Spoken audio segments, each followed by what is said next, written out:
Welcome along to my 2025 Mexico GP driver ratings. Yes, after every single weekend, we are going to be ranking every single driver's performance from 0 to 10, and hopefully you guys would agree with me down in the comments below. If you want me to do this every weekend, please like and subscribe. We are very close to hitting 100 subscribers and I'd love to hit it before the end of the year. Let's do this. So, we're going to start off with Liam Lawson. This is in race order, by the way, from last to first. That's why Liam Lawson is the first driver. He had a bit of an average weekend. He didn't qualify very well. His race pace wasn't great, but to be fair, he did get taken out of the first lap. And I think he had front wing damage. Was caused a pit. Wasn't a great weekend for Liam Lawson regardless, so I'm going to have to give him a 3 out of 10. Could be a bit too low, could even be a bit too high. That's just my opinion. Moving on to Nico Hulkenberg, who had a solid weekend. The Sauber wasn't that great in qualifying, but I think he had engine problems in the race, that's why he DNF'd, so I can't really be too harsh on Nico Hulkenberg. He did the best he could in quali, in my opinion. Had a solid race before the problems. I think he had problems for the whole race, actually. So I'm going to give Hulkenberg a 5 out of 10, an average weekend from the German. Moving on to Fernando Alonso, who had a very average weekend. I don't think the Aston was anywhere near good enough to make it to Q3, and he still got into Q2, so it was a solid effort in qualifying. The race, not too sure what happened to him. I don't know if he had a problem with his car or just decided to retire to save the engine, but not the best of weekends for Fernando Alonso, so I'm going to have to give him a 4.5 out of 10, even though I don't think there was more he could have done. I can't give him any higher than this because I'd be very biased, even though I'm not a Fernando Alonso fan. But moving on to Carlos Sainz, who had a very good qualifying. Very good qualifying. His race, however, wasn't the best because he had a 5th-place grid penalty for the Grand Prix, which set him back quite a bit, and he crashed all by himself. So, not a good weekend, but also a good weekend. That made no sense, but I'm going to give Sainz a 5.5 out of 10. It could have been higher, could have been lower. I think a 5.5 is fair. Moving on to the first finisher, or the last place finisher in the race, Colapinto.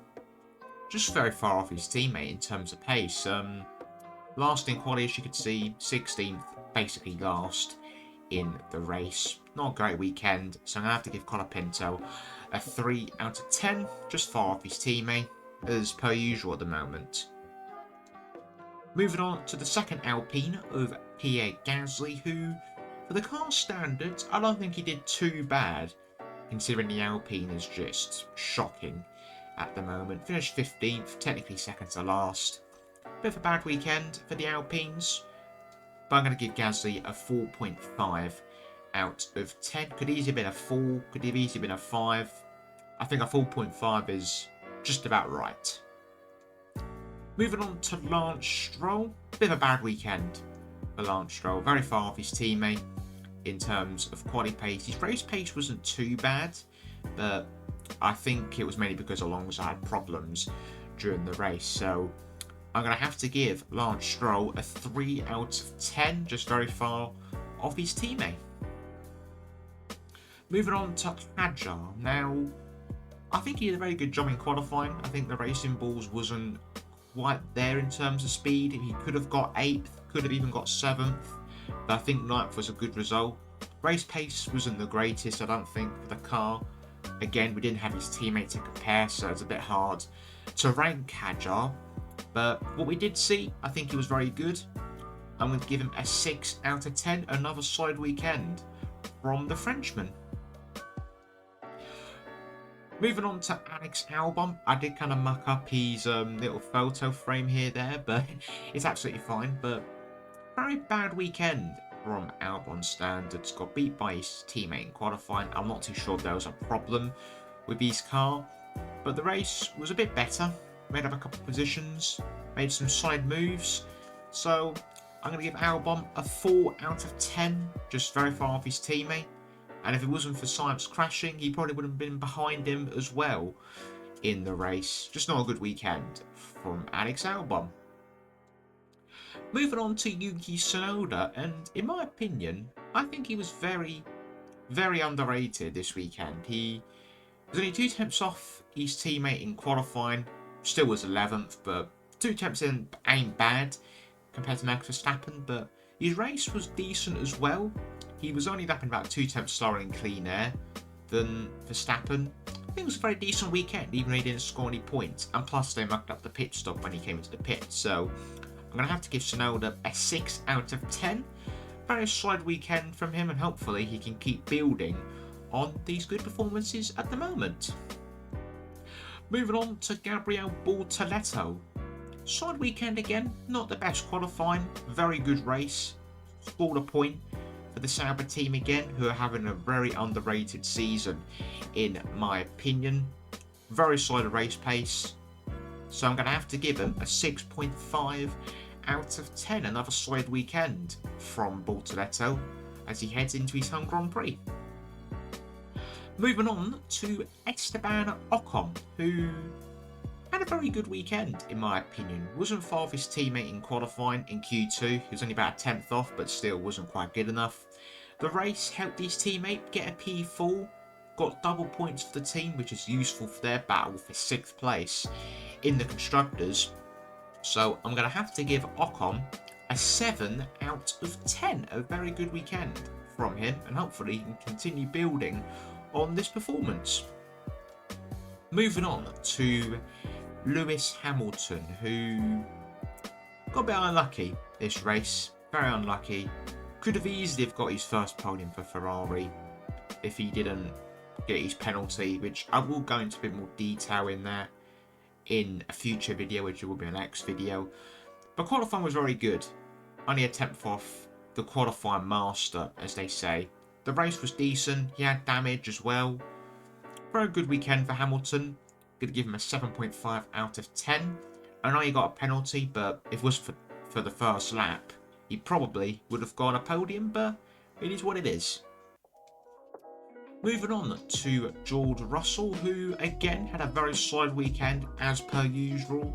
He's just so solid. I mean, I know he finished P7, but sort of got robbed at the start a little bit, then sort of got pushed off by Verstappen, but that was just hard racing and lost a few positions because of it. But overall, very solid weekend again from George Russell. So I'm going to give him a 7 out of 10. Probably a bit low, or high, sorry. Could have given him a bit lower. It is what it is.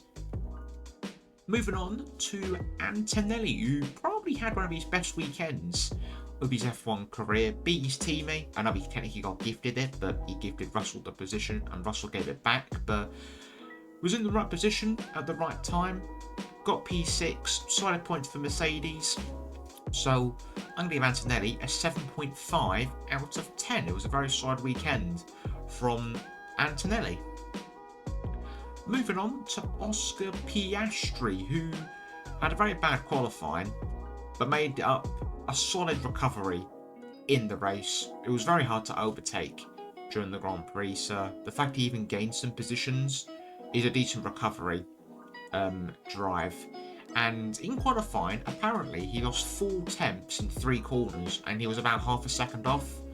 So he probably would have been on the front row of the grid. That's how close qualifying is at the moment. But Piastri didn't have the greatest of weekends considering the car, so I'm going to have to give him a 6 out of 10. You could argue this is still a bit too high. Moving on to Ollie Bearman. There's not really much to discuss from Ollie Bearman. Just a phenomenal weekend from the Brit. That sounded a bit weird. It doesn't. I don't know what I'm saying. But I'm going to give him a 10 out of 10. It was a perfect weekend from Bearman. Moving on to Max Verstappen, who had a solid qualifying. Could have maybe beat a Russell, but I think P5 is still a solid effort from him. And the race, I think did the maximum he could, to be honest. He could have got second, but I think P3 is still a good result considering how he felt this weekend. So I'm going to give Verstappen an 8.5 out of 10. I could have gave him a 9, but I think an 8.5 is fair. And again, I do apologise, I mucked up the photo frame for Max Verstappen. But moving on to Charles Leclerc, another great weekend from Charles Leclerc. He's easily proven why he's one of the best drivers on the grid, if not the fastest in qualifying and second or third fastest in race pace. So I'm going to give Charles Leclerc a 10 out of 10 as well. Nothing more he could have achieved in this race.